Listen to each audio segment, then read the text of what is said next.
Let's talk about how teachers and other school staff are at risk for experiencing trauma. Burnout and secondary traumatic stress are both types of compassion fatigue, and either of them can develop as a result of teaching or providing other human services.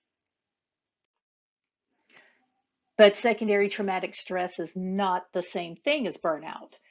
So when you experience burnout, you have typically had prolonged exposure to chronic stress, and eventually you are worn out. That's the quickest way to put it. Symptoms of secondary trauma develop as a result of your exposure to other people's trauma. So if you were to work with a student who experienced a traumatic event, and that trauma may have occurred within the context of you being that student's teacher, or it could have happened before, and then you get details of the event. Now, the symptoms are very similar to those of direct trauma. And most commonly, they would involve nightmares and intrusive thoughts. Can't get your mind off of what's happened, seeing those images in your mind. And due to the nature of it, it has a rapid onset.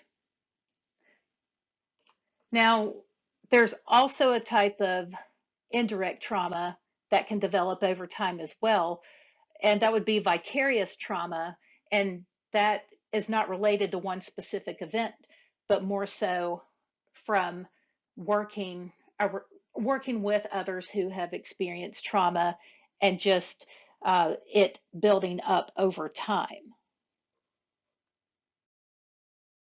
As a teacher or other member of school staff, you can expect that you're going to encounter exposure to secondary trauma. As far as developing a certain level of symptoms, to call it secondary traumatic stress, there was a large study that included over 300 teachers and staff, and this was across 6 different schools.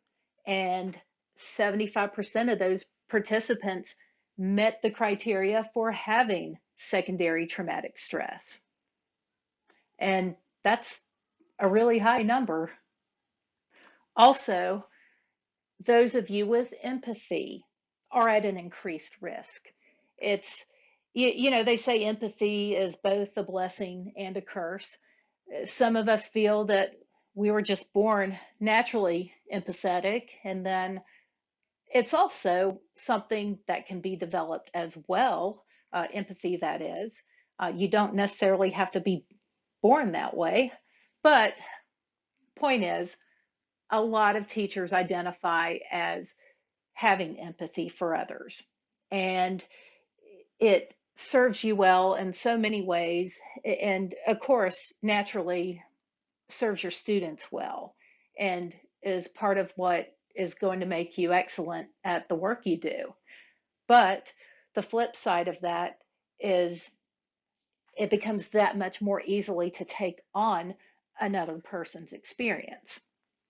And secondary trauma is no exception to that. And so, for all of these reasons, teachers have to be prepared to address trauma. First of all, there is your own trauma, and that can include any experiences from childhood. And you may be doing wonderfully in managing any prior traumatic events, and then still one day be triggered. And I can't tell you the number of times that I have even experienced that, where I've thought, I haven't even thought about this in years, and why is it bothering me today? And it is a very natural experience. You don't get over trauma, you just make peace with it and cope with it. And then also, there's the secondary trauma that comes with the job.